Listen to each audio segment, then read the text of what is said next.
Thank you so much for joining the podcast, Hannah. Yeah, I'm excited to be here. Thank you, Chrissy, for having me. So I have known Hannah since 2019, I think. Maybe 2018. I don't remember when our company started working together. And I was just telling you that the second I met you, I was like, Hannah is gold. We need to steal her for our company. um, but I also I didn't actually ask you what your pronouns are. What are they? Oh, she, her, it's fine. Okay, I just want to make sure. So, I just want to be respectful since that's what I preach here. So yeah, the second I met you, I was like, dude, it's almost like I could see, I don't want to say the genius because like I don't know, that like feels too much, but like the genius behind what's going on in this such a large corporation and company where they had one person that was really the face of it. And I'm like, no, this person knows what she's doing. And you started running the ads meetings, right? Yeah. So Yeah. I do one coaching call a week for that company. Yeah. I was your number one supporter and fan that would always show up.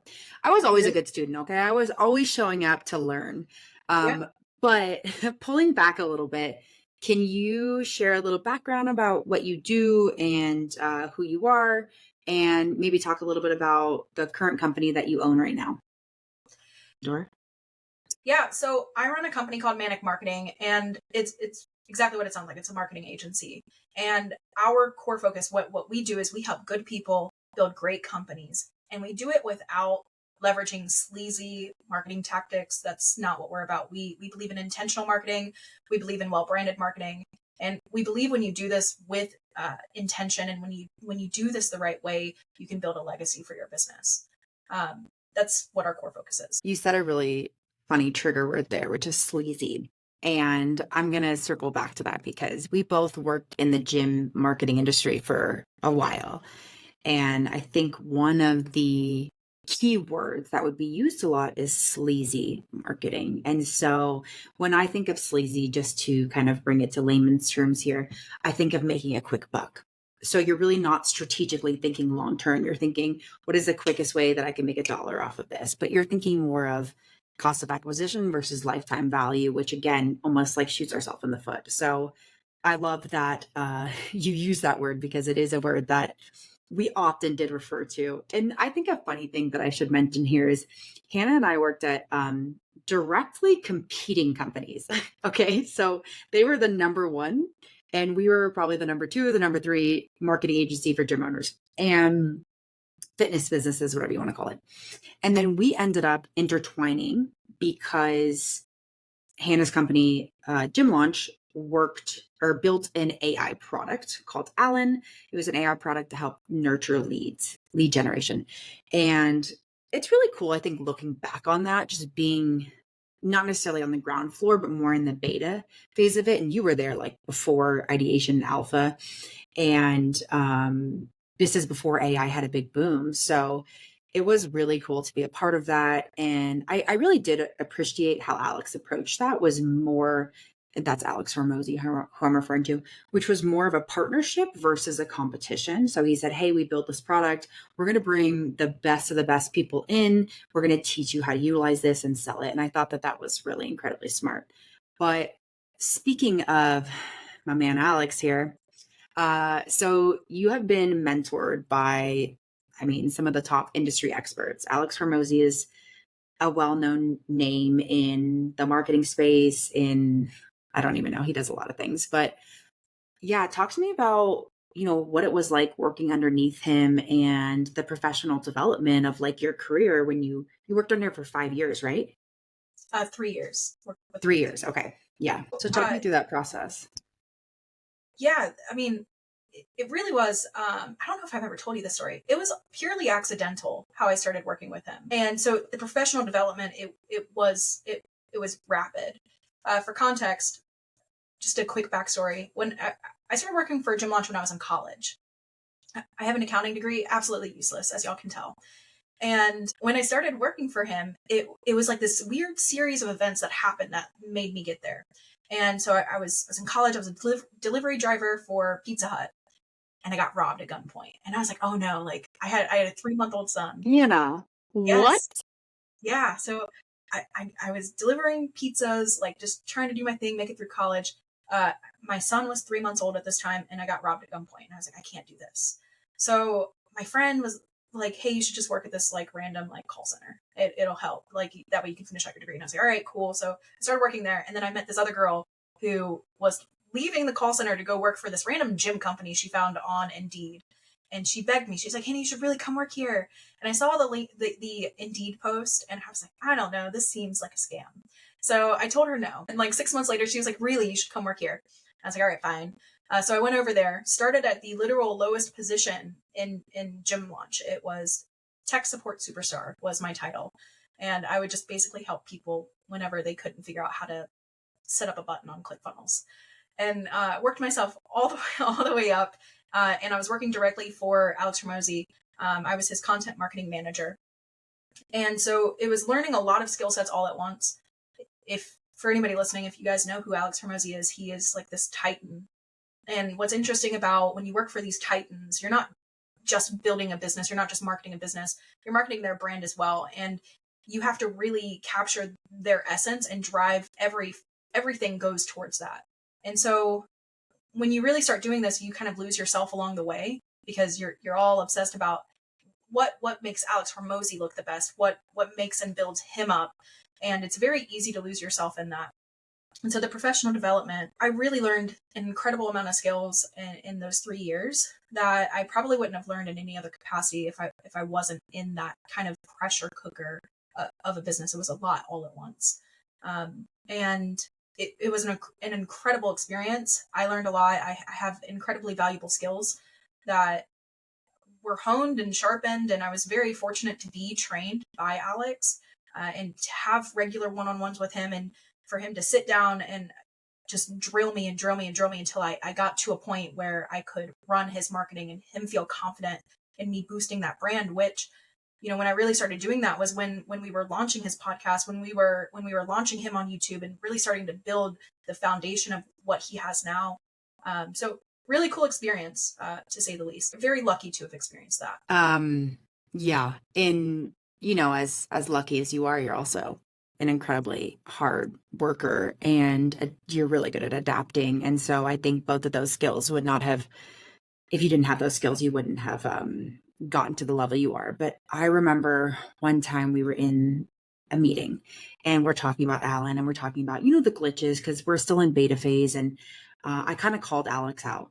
And the thing is no one ever called Alex out. But you know, I have the ego of a man, so that's why I did that. And I said, hey, you know, you pitched this as this amazing product, and this is before like I think we had like 10 companies working with it, right? So we're like very small stage. And I said, but honestly, it's not doing what you promised it would do. And I think that essentially what I said was, I think you're really good at talking, and I'm not seeing it converted in my clients. And the reason that I was so passionate about it is I was directly managing 50 clients that were using it. And so I'm getting the feedback from them of like, remember when it would be glitchy and it would like send the wrong message, and that's totally okay. But the problem is that, again, what Alex was great at was really getting people hyped up, right? So we go and we sell this thing and we're like, you know, 10K a pop. And then I'm getting gym owners that are like, this is shit. It's sending the wrong message. It's talking about this, da, da, da. So we go into this meeting and it's all 10 of the business owners or whoever's representing them. And I remember him, you know, I was a little nervous, but he handled it in a way that I didn't think he would. I thought, you know, he would get really alpha male on me.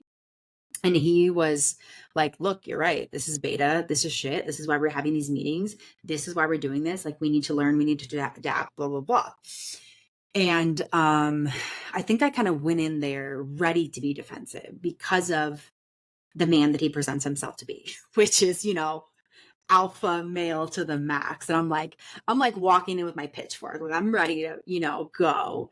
And yeah, I was surprised at how he responded. And I think it was with an aspect of humility, and I didn't expect him to have that. And one of the things that I talk about in people that I like to work with is the aspect of humility, the aspect that they can admit when they make mistakes and make mistakes and they're wrong. So anyways, also I'm glad that we did that because then we met each other and now we get to have this great conversation. But so, the point of my podcast and my goal with everything is really to talk about toxic workplaces, what it's like being a female in the workplace, what it's like being a part of the LGBTQ plus community in the workplace, and not specifically focusing back on this one, job that you had, but reflecting on the broader topic of our discussion. Do you have any experience with work trauma or toxic workplaces that you'd be willing to share? Yeah, I mean, I have plenty. I could pull out a book and a novel for you, but I'll share a few of like the highlights. I actually had one pretty recently. So I'll just give you like a little bit more backstory leading up to this, so that way it makes more sense. So when I decided to stop working for Hormozy, I decided to go out on my own and like do my own thing. I was very excited and I was very like steadfast, and I am going to do this business. I'm going to do it myself, and I'm not going to work for other people. And as soon as I stopped working for him, I started getting headhunted, which was a great experience. People were messaging me like, "Hey, can you please work with me?" And they wanted me to be their employee. I kept telling them no, kept on telling them no, several people. And this one company was very bullish on they really wanted to work with me. And I was very flattered. They actually took me to Disney World. They like bought me a ticket and had me come travel to them and go to Disney. Hannah, I'm dead serious. what? Wait, but is Yeah. that something you even wanted to do? I wanted a community, a place that felt like a good home. And I wanted to work with them as a contractor. So I Okay. was like, whatever. And it's a free trip to Disney. Who says no to Could the you bring your happiest? family at least? They offered to, but I have a Oh, special okay. needs son, and I didn't want my son there to have to be in that environment with people he didn't Yeah, know. it's very overstimulating. Absolutely, yeah, that would have been too much. But they offered to pay for my family as well, which is just really cool. And I was like, all right, this is like a green flag situation.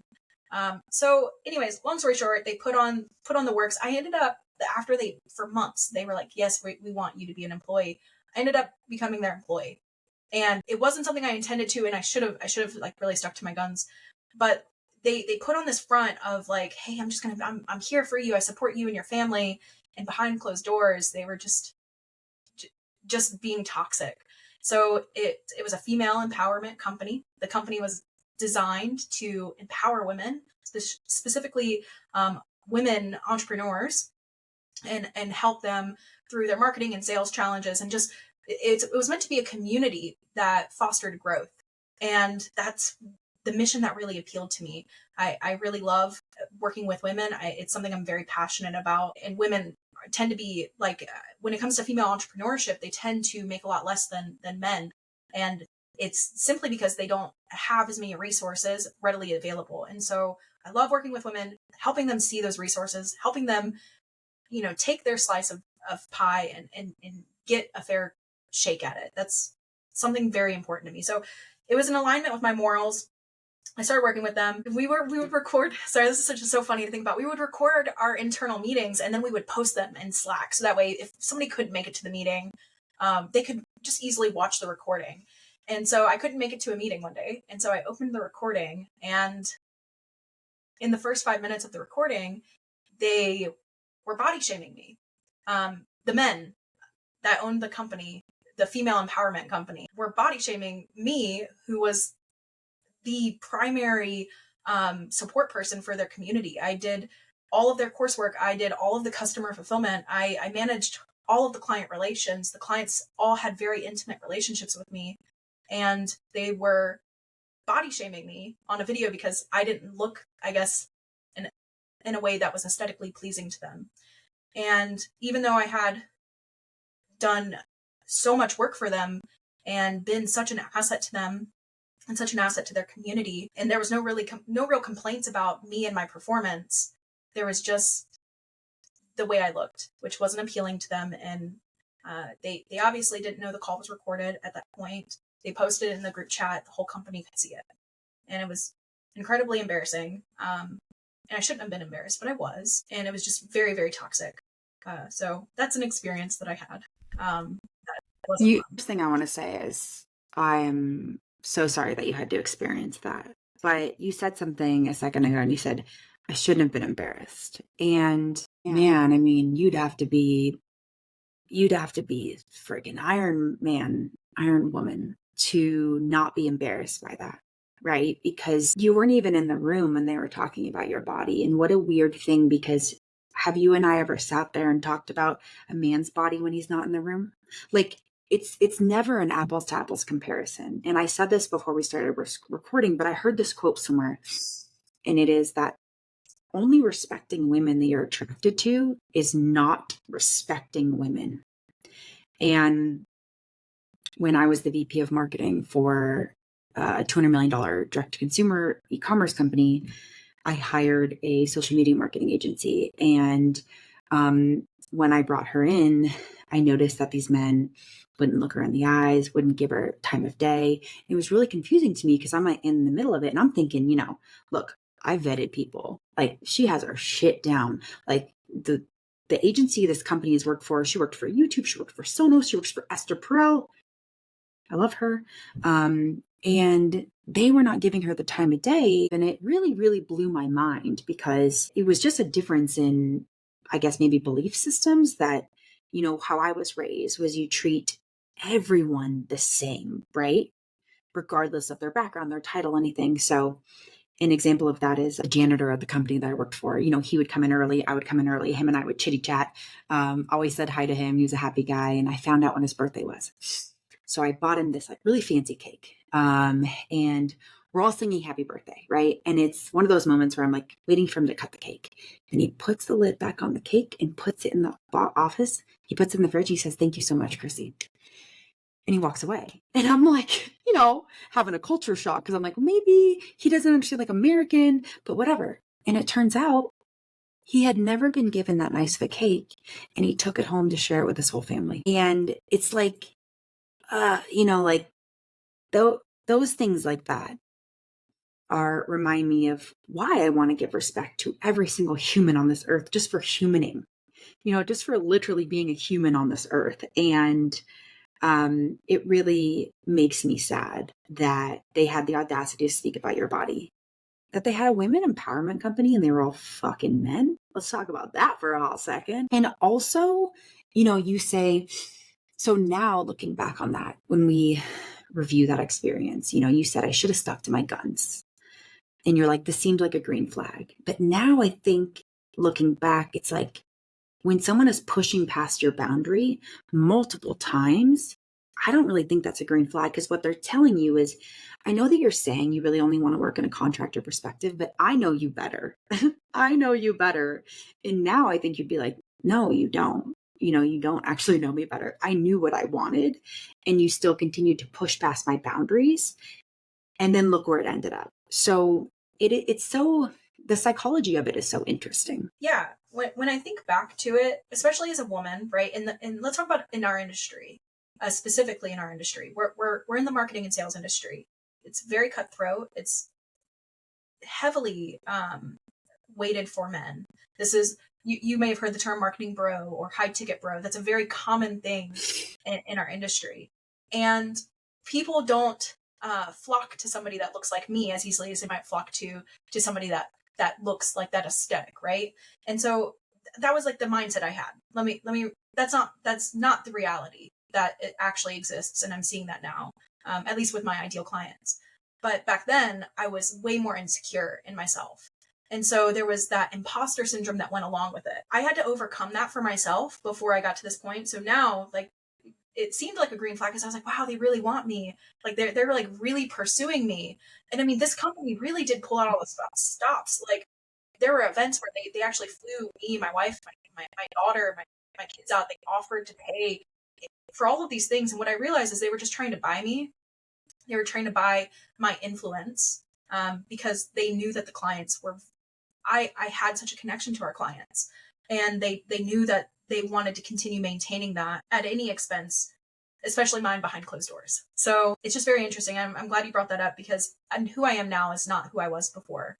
And honestly, as crappy as the experience was, I'm really thankful that it happened, because I will never let a man ever talk to me like that ever again. And I'll never put myself in a position where anybody will that I'll never put myself in a position where I work for somebody who might devalue me off of solely how I look. I think we were using this earlier. Am I allowed to cuss on this? Are we allowed to talk Yeah, about you that? can cuss. Yeah. I just want to make sure. But we were talking about this earlier, and I think that I think there's a standard. My wife is feminine presenting. My wife is beautiful. She's in the Navy. Again, heavily populated by men, and she's seen it happen, and she's had her own experiences where, because she's pretty, because she fits a specific type of like aesthetic, she's fuckable, and so she gets different opportunities. Well, opportunities, right? She gets options, right, that men will present to her that somebody like me wouldn't get, because I'm not fuckable to most men. That's just not going to be how it is for me. And it's so frustrating, because I can have all of the skills.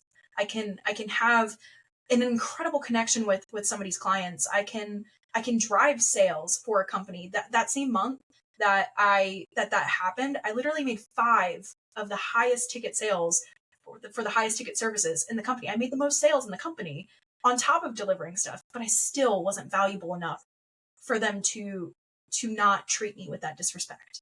And not that, I don't want to say that I wasn't, it's not that I still wasn't treated with a degree of respect, because that's not who they were. And that's what I realized. Common decency.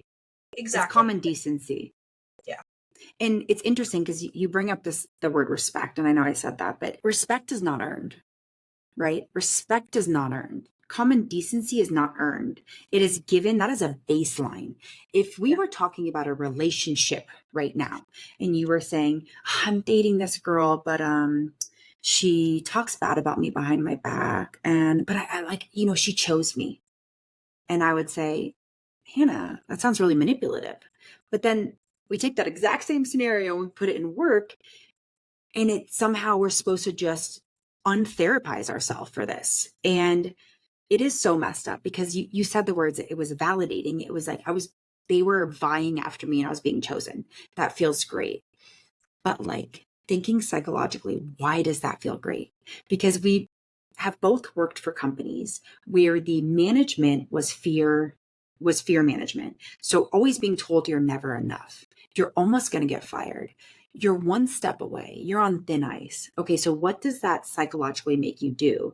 It puts you into fight or flight, but you're always vying for the validation. So now you learn, you get a new job, and they want you so bad, and you're like, this feels great, because at my last job I had to fight tooth and nail to even prove myself. And so then the question is, what is the level of common decency? Because if I ran a company, I would never talk down to my employees. I would never use fear management. I would never manipulate them. I would make sure that it was a psychologically safe place to work. And there's so many places to work out there that do not value psychological safety. Yeah. I mean, I worked for a company once before that flat out said they don't believe that mental health is something that you need to waste your time on if you just invest in your health, like physical health, or your work, and you do more things. Like, mental health is something that is the result of you not doing those other things. It's toxic. And what I think is most important, you asked like the baseline, like how do we make sure that this doesn't happen? How do we create this? And the answer has been and always will be to have more female-led competing companies in the industry. Females, we are naturally, like, we grow up and all these pressures are put on us. It doesn't matter if you have kids or not. It doesn't matter what your situation is. You are most likely a primary caregiver for somebody. Even if you don't have kids, maybe you're married. You're a primary caregiver for your husband. If you're not gay, right? Maybe maybe you have kids. You're a primary caregiver for your kids. Your parents, your elderly parents, who naturally becomes if there's a brother and a sister, right? When your parents age, which one of those kids do you think ends up becoming the primary caregiver? And that's how it ends up being. And the problem was when you have this societal pressure on women, and then you pair it with a toxic work culture that's hustle and bustle, that's high ticket, just money over sacrifices. Everything. Exactly.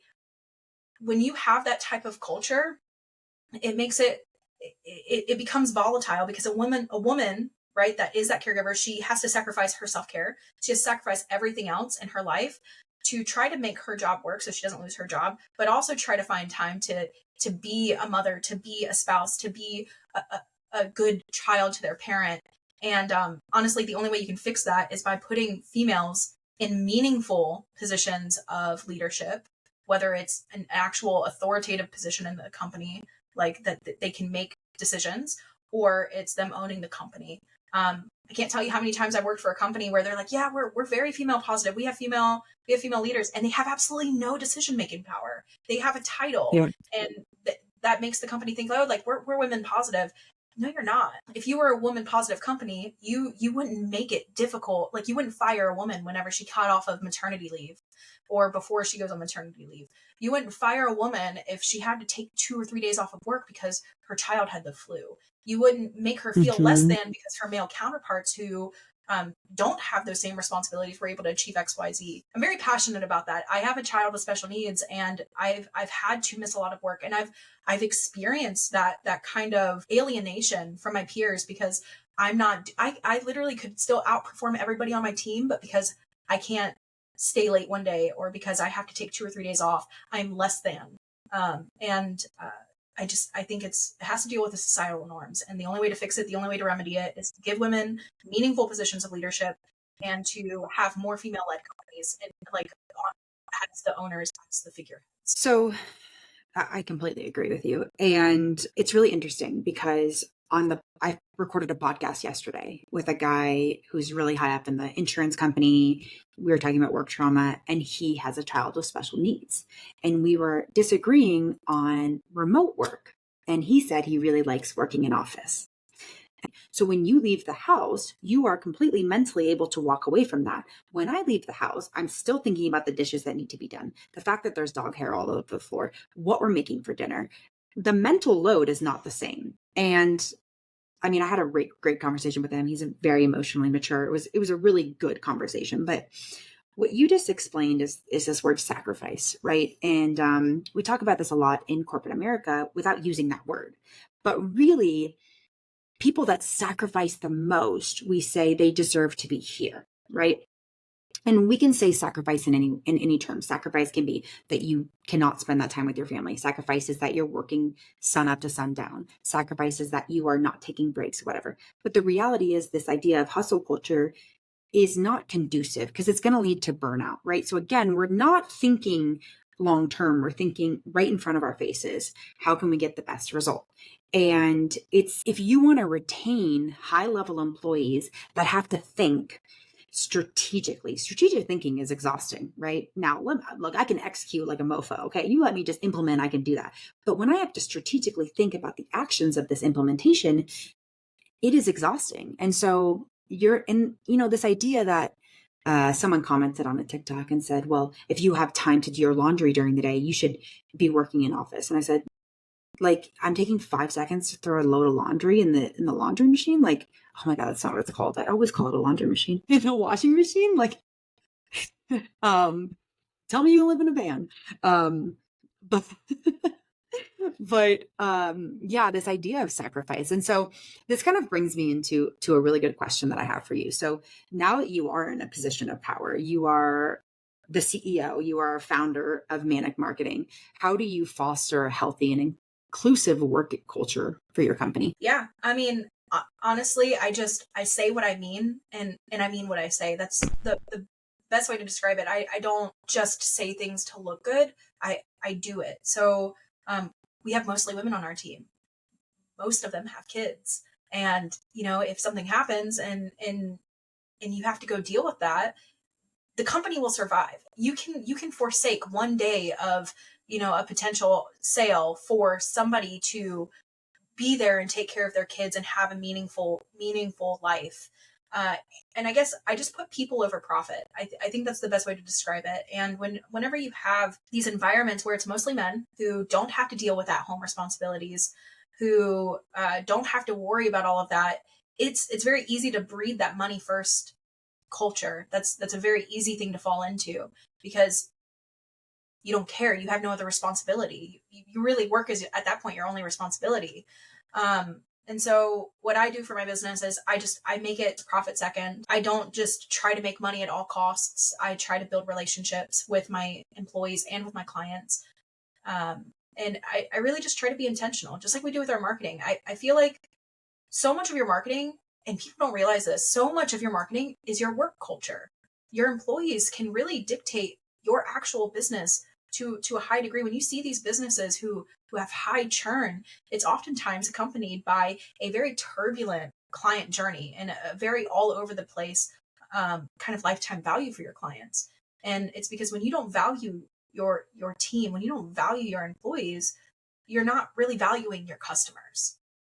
And I think that's super important to know. So what I'm doing, I'm running it how I would have wanted to run. I hated working in places where I woke up every day and I was wondering, all right, am I going to get laid off today? Am I going to get fired today? I hated working in environments where I felt like I was with these men who only cared about appearances. Everything was like, how do I look? Do I look ripped? Do I look handsome? Like whatever. Like I hated those type of experiences because I just felt like it was very surface level. I felt like it didn't really speak to me. Um, I hated that. And so I literally took everything I hated and I just tried to make a company that I would wake up in the morning and not resent.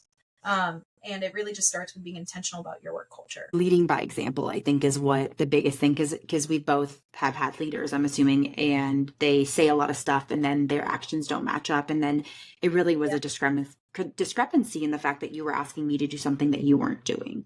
And it reminds me of, so back when we were somewhat working together, I jumped on one of those sales calls that was led by their head of sales. And he was talking about how he makes all of the sales guys jump on a call at 5 a.m. And I think they read a motivational quote together or something. It was like popcorn reading. What was it? Yeah, And I don't remember, but it was like the estate management stuff that they did. That's what it was. Yeah. And so we're all in this call and we're like learning about how his leadership is. And he was saying that, I don't give a shit if you're in calls 8 a.m. to 5 p.m. You're going to be on this call. And like, because it's showing your dedication and your time. And I was thinking in that moment, wow. So if I was a mother, I probably wouldn't be able to excel in that environment, regardless if I was probably a badass at sales. Like I probably have to get the kids up and get them ready for school. And there's so many other things, but you want me to work from 5 a.m. to 7 p.m. at night because that's the culture. And it was something like, it's like the ability for someone to say, the only people that succeed outwork me. And the difference is like, we're not making the same salary. You know what I mean? So it's not really apples to apples comparison, is it, buddy? So, look, I think that man was smart and he was good at sales. And it comes to a question of IQ versus EQ in terms of leadership. And there is incredibly smart people that have ideas and can execute on those ideas and can build businesses, but they don't necessarily have the EQ to be a leader. And I do think that EQ is a more profitable skill in American culture. But I see so many people that have really high IQs in positions of leadership, and it honestly destroys the team because there is no culture in that team. There is no empathy. There's no caring. It's like, do your job or get fired. And yeah, my days of ever working for a company like that are 100% over. You said something that really resonated, and it just reminds me of something I've just realized is everybody wants to be a leader, but not everybody wants to actually lead. And this has been true in so many experiences. It's like a badge of honor, like, oh, I'm the boss, I'm in charge. But they do nothing to actually make it happen. And usually the smart people, I feel like promotions oftentimes happen because of people just being smart and not actually because of people being reasonable or like effective with what they do. And I've personally been passed up so many times for promotions when I would have been the ideal candidate. I just wish, and I wish more people thought like this too. Like, I just wish more people would. It's my first time living life too, just like you. Like, it's everybody's first time living life. And I think sometimes we look at these people who are in positions of leadership or who own these companies and we're like, wow, like they've really got their stuff together and they've really built this. And it's like, I could never do this. Like, it's their first time living life too. They didn't just come out knowing how to build a business. And honestly, just like with Gym Lunch, and Alex talks about this a lot, honestly, one of the keys to just having a business that grows fast is just sell a product before you even have it, which can be problematic in a lot of ways. But like, if he can do it, if any man can do it, so can you. And just it's their first time. They're not as smart as us. Like, they're not like as a blanket statement, like we're so good at multitasking. We could absolutely do it for ourselves. If they can do it, so can we. And the Wait, emotional, Hannah, have you what? heard the sound on TikTok that's like, how hard can it be? Boys do it. Yeah, wait, how hard could it be? How Yeah. hard can it be? Boys do it. Anyway, Yeah. keep going, keep going. That's just how I heard that quote almost a year ago, and I'm like, why am I idolizing these people? Why do I think that like they've done some great thing that I can't do? I have just as much access to knowledge and just as much as ability, and I could do it better, and I could do it without being a jerk, and I could do it without like people, my employees, not like silently resenting me. That's I could empathy. Mm-hmm. exactly. And Talking about like why didn't we know our value? Okay, so my dad definitely raised me to be, I think, a man.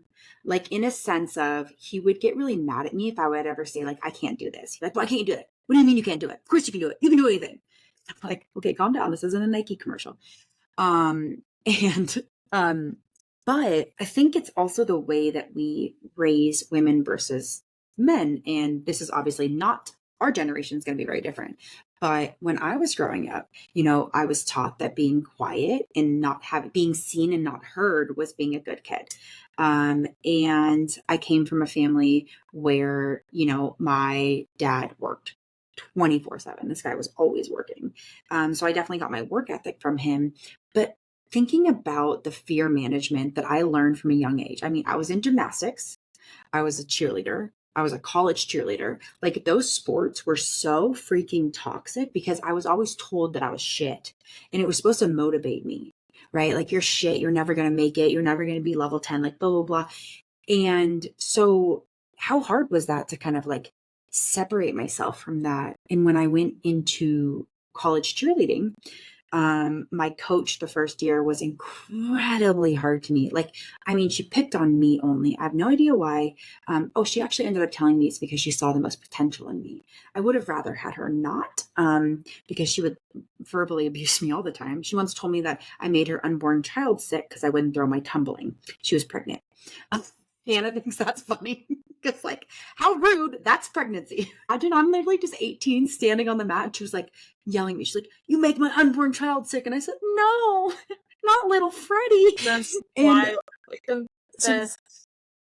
most horrible is so funny. and so, it's like I had all those experiences, and then I get in the workforce. And I remember thinking, like, I can't speak up too much. And I have really good ideas, but I don't want to like disrupt. And kind of all these thoughts that I think are very associated with being a female. Because men are allowed to take up space and we let them take up space, right? Thinking of just little boys, like they make loud noises and they play aggressively and they crash their toys. And we're like, oh, that's just boys being boys.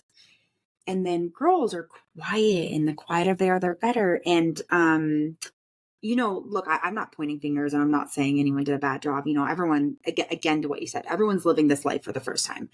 But that definitely did have an effect on me. And I really learned to speak up for myself slowly. And I think after I left that VP of marketing job was when, I always talk about everyone has a breaking point, right? And we can talk about breaking point in aspect of I'm never going to live this life again, or I'm never going to let someone talk to me like that again. My breaking point was that we had flown all of our agency partners in because we were bringing on a very large celebrity chef. So everyone is all hands on deck. We're planning this out. I'm owning the strategy of it, but we still need to include Amazon and SEO and ads and everything. So we flew all these agency partners in. I'm the only female in the room. And we had been like in a meeting for 4 hours. And so I get asked to go get something out of the printer. So I get up and I walk to get something out of the printer because apparently I'm the only one with two legs.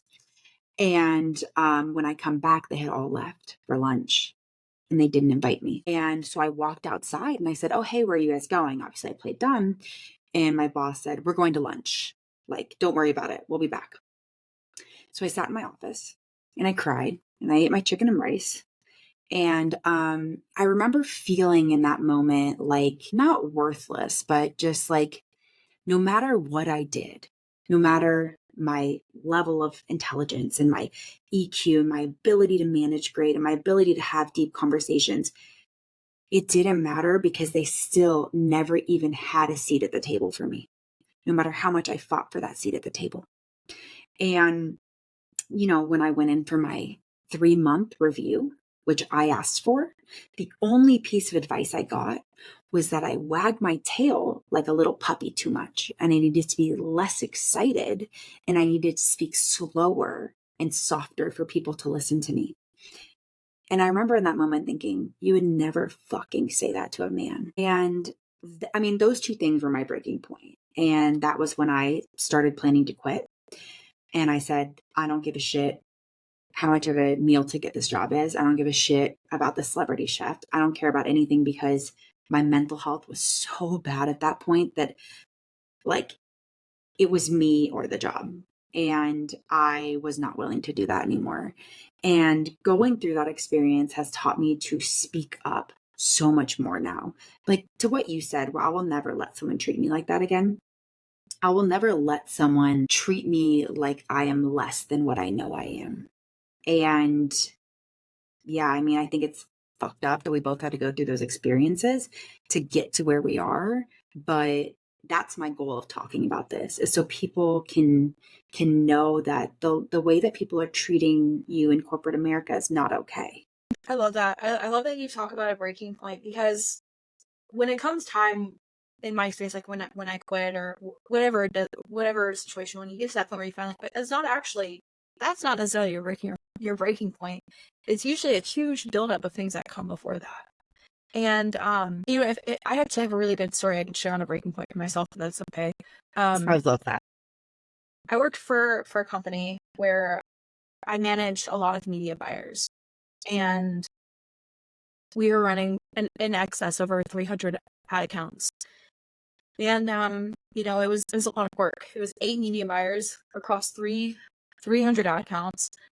We were spending a lot of money on ads. My wife, active duty Navy, so my wife was on deployment, and my son was newly diagnosed with autism.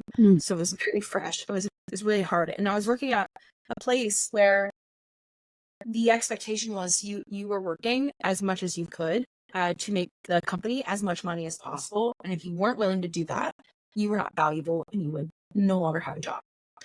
And I remember that a lot of the responsibility fell on me. Like, if my team, just like with any leadership, if your team can't complete the work, the leader has to step up. And I was in this position where they were like, oh, Hannah can do it. Hannah will figure it out. We don't have to hire more people to support her. Hannah will just figure it out. And so we were in this really sticky situation where we were growing rapidly, but the company didn't want to actually give us more resources or more hires. And there was just massive demand. And it was coming up on holiday weekend. I think it was going to be like Memorial Day or one of the M holidays. And so it was going to be like on a Monday. And I went to my boss, who, mind you, wasn't even involved in my side of the business. My side of the business, what I managed, was actually the largest revenue generator of the entire company. But I was the only person in charge of it. So I was managing the whole thing by myself, producing the largest amount of revenue in the company at the time from me and my team. And I went to my manager, and who didn't, like I said, he knew absolutely nothing how to do my job. And I was like, I'm drowning. I was trying not to cry because I don't want to cry in front of somebody, but I was like, this is my situation. I'm working 80-hour work weeks. I've been doing this for the past 3 months. I'm burnt out. I really need help. And this man told me, after I told him my situation, that he felt I was likely distracted because of the personal issues that I had in my life. He told me that I should focus on my personal care. Basically, trying to tell me to work out. And that would probably resolve some of the issues. And then he proceeded to tell me that he didn't think I was actually working as much as I was working, that I was probably just inflating it because of how stressed out I was by my personal factors. And that he wasn't going to award me any extra resources. And then was proceeding to tell me, like, hey, at the end of the conversation, it was completely unhelpful. I really was trying to have that open and transparent, like, hey, I really need support.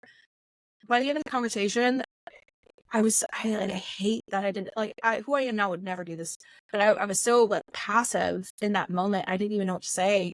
And I just kind of let him take the lead of the conversation. But by the end of the conversation, he's like, oh yeah, by the way, just remember it's holiday. So your team's going to have off on Monday, but the accounts still need to be managed. So you're going to take care of that, right? And I remember that being the expectation that me by myself, I was the only one required to work in the company. My team wouldn't have to work. I could let my team work because then we would have to give them some sort of bonus, and that wasn't acceptable. And that, for me, that was my breaking point. And after that, I immediately started doing everything I could to transition out of it. And it goes to show, like, no matter if my counterpart would have been a man, and or let's say my boss would have been in my shoes, he would have absolutely been like, oh, we need to get support. We would have had a fully staffed operation. I was doing all the copywriting. I was doing all the graphic designing. I was doing all these things by myself on top of managing a team and building funnels and doing all this stuff. If it would have been him or like another man in that situation, I feel like it would have been taken more seriously. But because I was being transparent about my situation and trying to justify why I needed help, and because I was doing that, and because I was a woman, and because my burdens are in their eyes not actual true issues because it doesn't impact them, it was not as relevant. And it was a very demeaning experience that I went through. But I think so many people go through this, and it's disgusting, and it's frustrating because he really would, it would be a full marketing setup if it would have been him or another man in there, like all the bells and whistles. The fact that he had no empathy for you, he didn't even have sympathy. Okay. He didn't even have sympathy. He didn't have nothing. He just said, and like I have so many words. The fact that he said, oh, I hear what you're saying, but what I think is wrong with you is actually these other things. And you're like, no, I'm actually pretty positive. I just told you what was wrong with me. And he's like, I think you should just work out. It's like, it's so tone deaf and unempathetic and ununderstanding, and it's wild. I've noticed, because like you've said a couple of things about how you wish you would have responded differently, right? I think that we probably tend to beat ourselves up for not being stronger, for not standing up for ourselves in these situations. And the reality is that we did the best we could. It is incredibly scary to work for macho men. And I want to define the word scary, but so my boss was a lawyer for 20 years. And that man, I mean, he's very smart. I'm not going to, and he was very conniving and very manipulating, and he knew what he was doing. And so I felt genuinely scared of him. And I don't know how to put that in words, because I wasn't scared that the man was going to punch me in the face, but I was scared of him because I think that's the emotion he wanted me to feel. He wanted me to fear him in order for him to think he was a good leader. And I feared him so much, I wanted nothing to do with him. And I actually did not respect him for the person he was, because I don't do well with fear management. And I think that that's similar to this story, is, this idea that you need to sacrifice everything, but other people don't. So it's not an apples to apples comparison. And this idea that you need to work for the business like you own the business is such fucking bullshit. If I don't own this business, baby, give me some equity, or like, I'm gonna take this day off, right? Like, what the, are you kidding me? And so, yeah, that's incredibly insensitive and just really shitty. And the sad thing is, I'm sure when we share this podcast, so many other people are gonna say the same thing. It's interesting when we talk about kids, because I talked about this on a TikTok, and a couple of people commented that they tell their corporations that they have children. So it's almost like reverse, because the people with kids are allowed to leave early to pick up and do this and do that. And maybe this could be more in office versus remote work. And I think that's interesting, because I've also heard the complete opposite side of it, where you have the companies where they do not care what extracurriculars you have. If you're taking care of anyone, if you're a sole caretaker, you need to do your job. And when I say do your job, I mean, like, you're working within the hours that we're saying you're working, but also you're working outside of those hours, and we're not going to pay you for those outside hours. And I do think it's interesting, the people that have said that being a parent helps them get away with more. Like, what has your experience of that been? I have not had that experience. However, I do know people who have had that experience, and I find it's unique.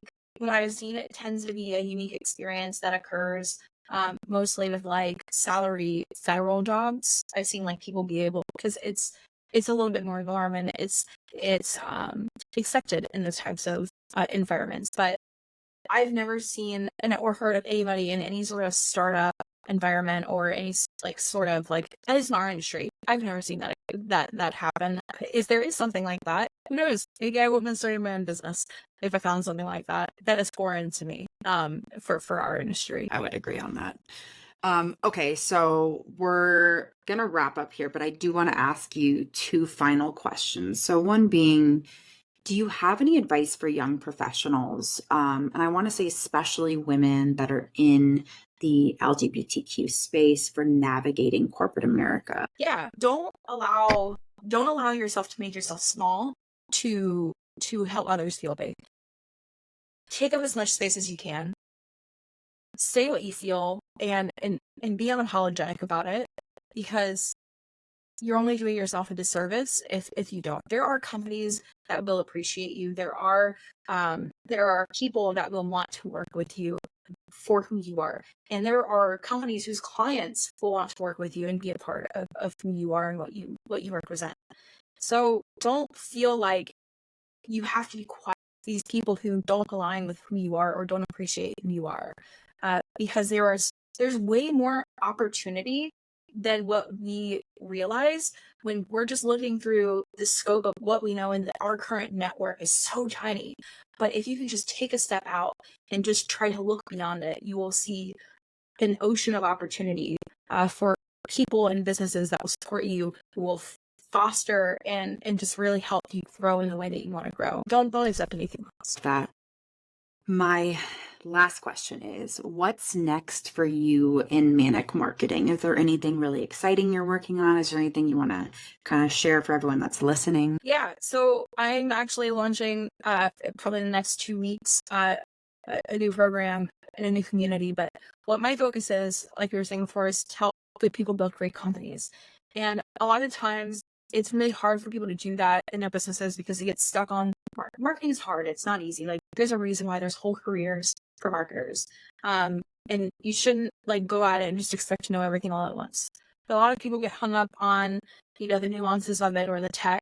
And so I am trying to help people learn how to do this for themselves in a way that feels organic to their brand. Because a lot of these are like experts out there will try to teach you to do things that, again, feel sleazy, like we were talking about, or marketing designed for a quick buck. And so what I'm trying to do is just teach people how to market themselves, market their business, market their products for longevity, and in a way that just really resonates with who they are as a person and makes them feel good about themselves and the vision they're building. And the last question is, where can people find you if they want to learn more information? Facebook, LinkedIn, my website, manicmarketing.com, all that good stuff. So yeah, you find me on any of those. Okay, awesome. Thank you so much, Hannah. Yeah, thank you.